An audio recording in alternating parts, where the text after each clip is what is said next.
Paul Russell, what's up, man? How are you? I'm doing well. I'm happy to be here, man. Yeah, the gift that keeps on giving. Lil Boo Thang. Tell us about it. How's it been so far? It's been insane. Yeah. I mean, it was never meant to be a song. It was just like a little, thing I made that I put a little snippet of online, and then now I'm living the dream. So I'm I'm feeling Yeah. good. Yeah, and you're in New York this week ahead of what might be your biggest performance yet. Am I right? Yeah, yeah. The Today Show, it's gonna be insane. Yeah, that's going to be wild. Is that the biggest crowd you think you'll ever perform to, like, so far? Yeah, so far it definitely is. Yeah, which is and it's cool. It's like we have a live band, which I've done that once before, but never like with horns and a whole like, section. And so yeah, Yeah. it's different. It's gonna be awesome. I'm excited. Do you think you'll continue to use samples in future songs, or was it too stressful getting this one cleared in the first place? Yeah, I don't think I'll do it. Well, okay, I'll do it again in the future at some point, but I definitely have the fear of like, I don't want people to be like, oh, that's the sample guy who's always Right. doing this, but yeah, it was a process for sure. But I think it was a long and difficult process, not because of necessarily how the sample process works or how the other end was. It was really just, I didn't know how it worked. When the song was first starting to trend on social media, it was like I had no like connections to the industry, and I wasn't signed to a label. And so it was like, how do I even do this? But now, it feels like it's, maybe it's more possible. Maybe it'll be less of a headache. So who knows? Yeah. How does it feel knowing that you made Taylor Swift jealous when Travis Kelce used one of your lyrics instead of hers? Yeah, that was so insane because I had posted a video on TikTok that was like after Travis made that Taylor girl famous, like I want to be next, and it was like me singing the song, and it was just a joke. But then yeah, literally the next day he posted the lyrics in a caption, and I remember, someone sent it to me. Like they sent me a screenshot of it, and I was like, "This is Photoshop. This is." And then it just kept happening, and then I checked. Oh my gosh, it was wild. Yeah, you should have been like, "Do I get tickets to a Chiefs game now?" Is Yeah, that I know. I need to milk it. Yeah, I commented, but I need to send him a DM and be like, "So man, like when are we hanging out? When's the game? When's the?" Have you milked it? Yeah. Has there ever been like a situation or a scenario where you've been like, I'm the Lil Boo Thang guy. It's me." No, not yet. I'm waiting. I'm waiting to cash in because I think I'm still at the point where people know the song, but they're not like, oh my gosh, Paul. I'll see people who like will recognize me on the street and stuff like that. But I think the goal is to one day get to the point where I don't have to milk it. It just comes. Exactly. Yeah. I'll milk it for you. I'll be the guy. Thank you. Yeah. Yeah, no, I have friends who milk it for themselves. Like I remember I'll like go to a bar or something with a friend, and they'll be talking to girls like, "Oh yeah, you my homie over there, he made that song. You might have heard it." And you're just like, Yeah, exactly. Yeah. did you know it was going to be such a hit with the mums? Because my mum loves this song. Obviously, she loved the original, but I feel like it's given the sample a new lease of life, and she absolutely loves it. Yeah, it's so funny. Yeah, no, moms love this song, which is so funny. I mean, I think, obviously it is there's like the audiences. It's like there's people who knew the original who love that song, and this reminds them of it, and it works with them. And then there's the people who, are the younger demographic who haven't heard the original song or maybe don't even know it at all. And they like it just as a new thing. And so it'll be so funny. I'll do a show and it'll be like, there's all of these, 20-year-olds, and then there's a bunch of moms there too. It's just like, what is going on? But I kind of love it. It's fun. Yeah. If you leave it last in your set, then the mums who are picking up their kids could come in and just watch that song. Yeah, exactly. But I also think the funny thing for me is that because there's a lot of moms who love this song, I think there's also a lot of moms who don't really know how to use social media well.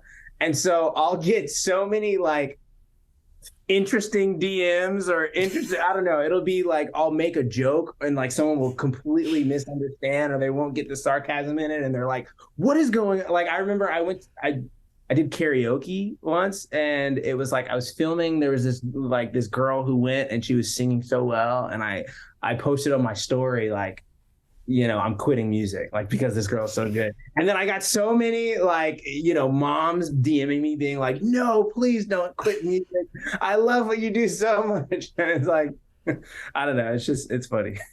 What's Paul Russell's go-to karaoke song? I need to know now. Wow. Yeah. I sang Bartender by T-Pain that day. Yes. Yeah. Hey, it's a good song, man. I think it's definitely a big one. Hopefully the bartenders at the karaoke place appreciate that. True. I think they did. You're going to be back in New York very soon for Jingle Ball as well, the iHeartRadio Jingle Ball. That's going to be a ton of fun.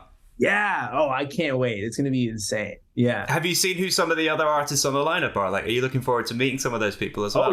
Oh yeah. It's going to be, yeah, I know. I'm going to be just hanging in the back, like waiting for people. Yeah. Like you've got SZA, Olivia Rodrigo, both in New York at the same one that you're doing. That's going to be insane.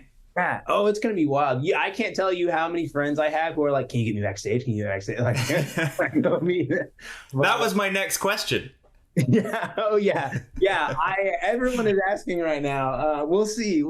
But yeah, it's gonna be wild. And just to be in front of that many people, just having a good time, and I'm super pumped. Yeah, amazing. What else do you have planned touring wise? I mean, obviously you've got this huge TV performance this week, then Jingle Ball at the end of the year. Anything planned for next year? Next year, we're still figuring out. Yes, definitely. There's a lot of like college shows and things, but we're still piecing together what it's going to look like. I think the goal is release some more music, maybe hop on someone's tour, like, in the summer. But if you could hop on anyone's tour, who would it be? Wow. Anyone? Oh my gosh. Like, and I have a suggestion. Let me see that. So I actually just realized I'm wearing this.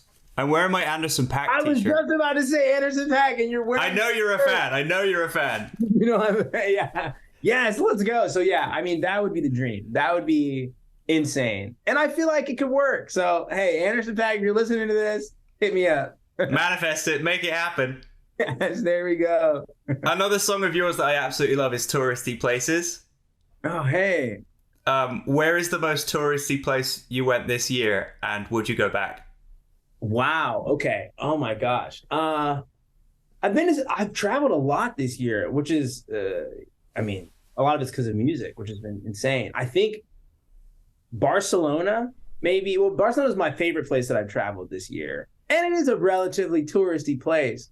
But I'm obsessed with Barcelona. I would live there if I could. It's just it's beautiful, great food, great like people. There's a lot of really cool bars there. I'm a huge Barcelona guy now. Yeah. Yeah. I felt like you were about to say great girls, and then you were like, wait, I can't say that. Great people. Now all the people are great. But that is also true. Let's talk about so we kind of touched on future music and future releases. Do you have anyone in mind that you would like to collaborate with in the future? Ooh, that I would like to collaborate with. There's a long list of people. I mean, obviously there's Anderson .Paak. Someone like Jack Harlow would be cool. Amine, I'm a big fan of. We could sit here all Dua Lipa one day. I'm getting on a song with Dua Lipa. Yes. Yeah, I mean, I don't know. I think the type of music that I like to make is music that, I think can fit in a lot of different places and a lot of different, vibes, which I think is good. And it makes me really excited to collaborate with people. But also I feel like I can make cool things that at least I'll like with a lot of different types of artists. So yeah, I mean, I'm just at a time where I'm like trying to see what's up and see, where things go and see what opportunities open. But I'm just pumped. I'm pumped to work with anybody. Yeah. Do you have to stay conscious about not just being the Lil Boo Thang guy? And is there like a strategy behind that? Because like, when you come up with something yourself, you're like, oh, I'm tired of this now, but like, this is burnt out. But then to other people, they're like, oh, I've only just heard this. So it's like, how long do you keep going with the promo of that one song? Like, is there a strategy behind that? Like, when is it time to move on? Yeah, I mean, is there a strategy? Yes. Do I know what the right strategy is? Absolutely not. It's like we're trying to figure it out right now. I mean, I think like, because you're right. It's the song keeps growing. A lot of new people are hearing it. To me, I'm like, bro, this song I've been listening to for so long. Well, I'm not that I'm like sitting around listening to it. This song has been out, or it's been like in existence to me for so long that it feels like, okay, like time to talk about something else, time to do something else. But for so many people every day, they just heard it for the first time. And so it's like trying to give them time, but also trying to figure out how to like start to hint like, okay, there's new stuff coming. And so, yeah, I mean, I think we're still trying to figure out the timeline. I definitely think like beginning of the year next year, there will definitely be new music out. And what happens between now and then, when we start either releasing stuff before then or just teasing it, or what the strategy looks like, or all that stuff, every day I have a new idea about what makes the most sense. And so I think it's definitely a thing where we'll just have to play it by ear and figure it out. But yeah, trying to not just be the Lil Boo Thang guy is the name of the game for me right now. It's like, how do I still show that I am, there's more than just one song?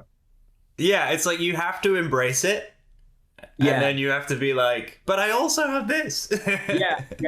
But the good thing is, like, I'm like, thank God I actually like the song that I made, because it wasn't like, it's not like I made the song thinking, oh, this is going to be the song that I'm going to release and it's going to be big and it's going to be, it was like, this was the little, 20-second snippet that I made that then became a trending sound that then turned into a full song. Like that was just me one day like freestyling over a beat of a song that I liked, and then I just posted it and thought it would just be content. And so I'm like, wow, imagine if I posted something that I didn't like at all and then that ended up blowing up and being the thing. Like that'd be even worse. So it feels I do have a piece of feedback on Lil Boo Thang.